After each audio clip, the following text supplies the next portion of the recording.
stories to be told, treasures to be found, silver and gold, dollars and pounds, never worth more than the stories of a town.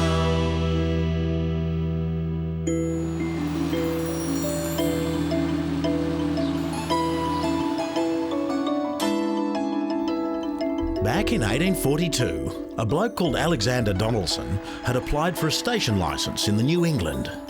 The name Donaldson was to give this station was Tenterfield.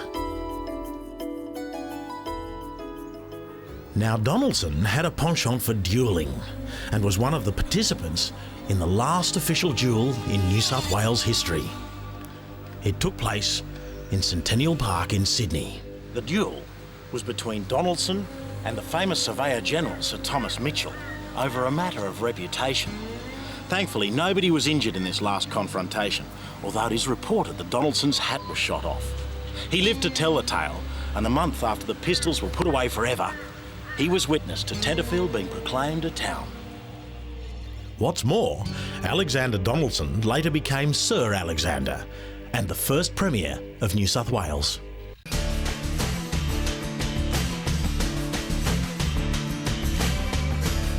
For any emerging rural centre, getting the train to your town is sort of like having a broadband internet connection today.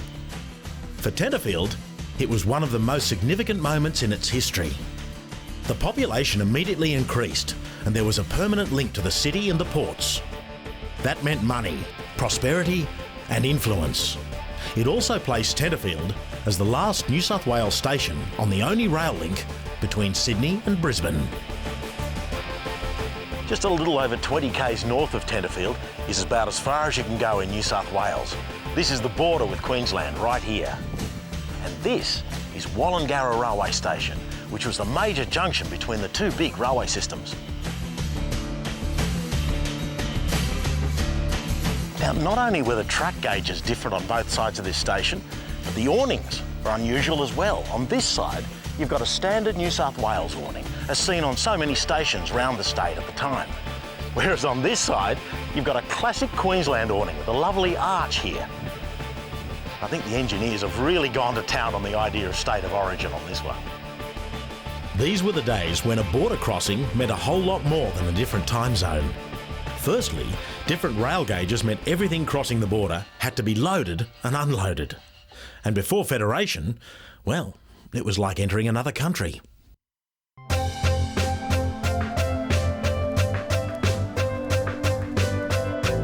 railway line to Tenterfield was superseded in the 1930s by a more direct route via the coast between Sydney and Brisbane. But Tenterfield's proximity to the border was to play another pivotal role that helped to shape the founding of this nation.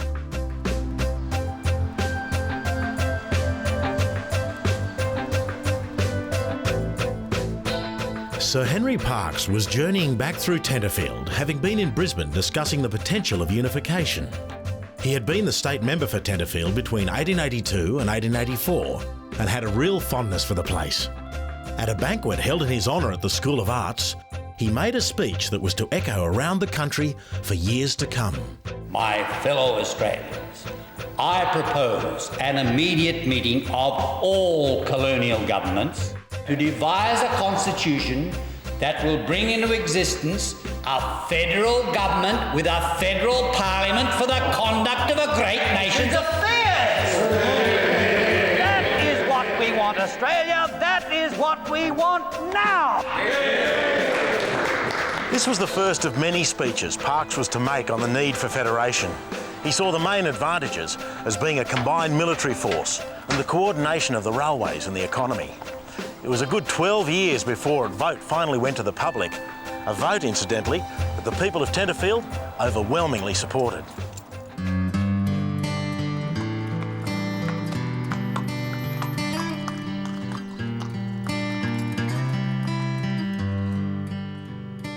A local settler by the name of Charles Chevelle was asked by the New South Wales government to raise a cavalry unit. It became known as the Upper Clarence Light Horse. Its first official duty was to form a guard of honour at the opening of the Tenterfield Railway. The light horse regiments, however, went on to be involved in far more significant actions and are now etched in Australia's military history.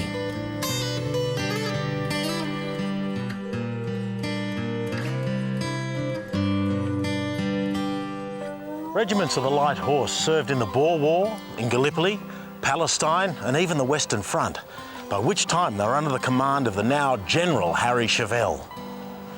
The Light Horse even performed the last great cavalry charge in history at Beersheba in 1917. They were finally disbanded in 1941, replaced by the 15th Motor Regiment. The Second World War was to be very different from the First. During the Second World War, Tenterfield became the focal point for the alleged Brisbane Line. The Brisbane Line was to be the second defence for Australia. That's if the country was invaded from the north. It followed a rough line heading west along the New South Wales-Queensland border. And the idea was to try and block all the major access routes heading south. One of them was right here on the Clarence River near Tenterfield.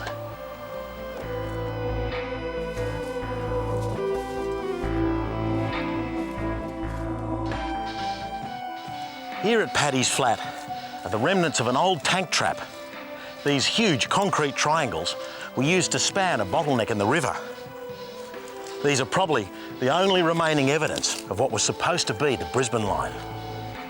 Politically, nobody really wants to acknowledge the existence of such a plan because the idea of sacrificing a great portion of Queensland seemed a very desperate measure.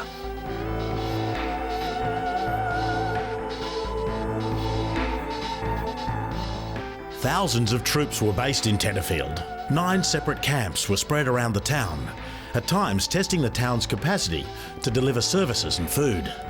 As a young girl, Noli McKellar found there was plenty of work to do. I suppose it was a bit of a shock to the system of the quiet little town having an influx of men all around all the time and that, you know.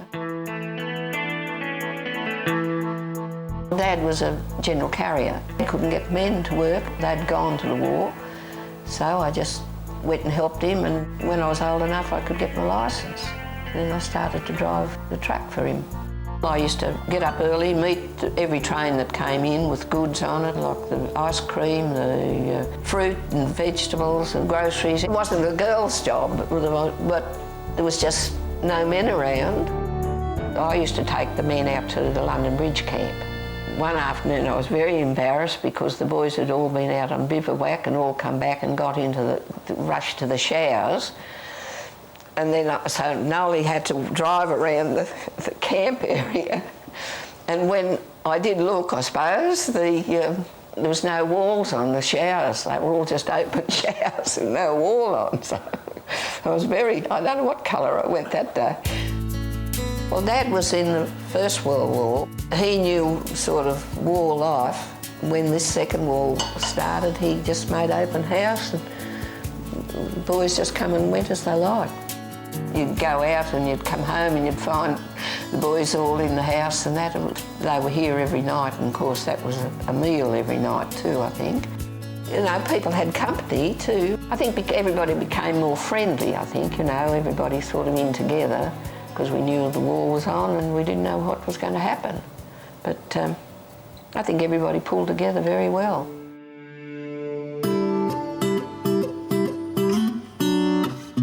For 50 years, this saddlery was the meeting place in town.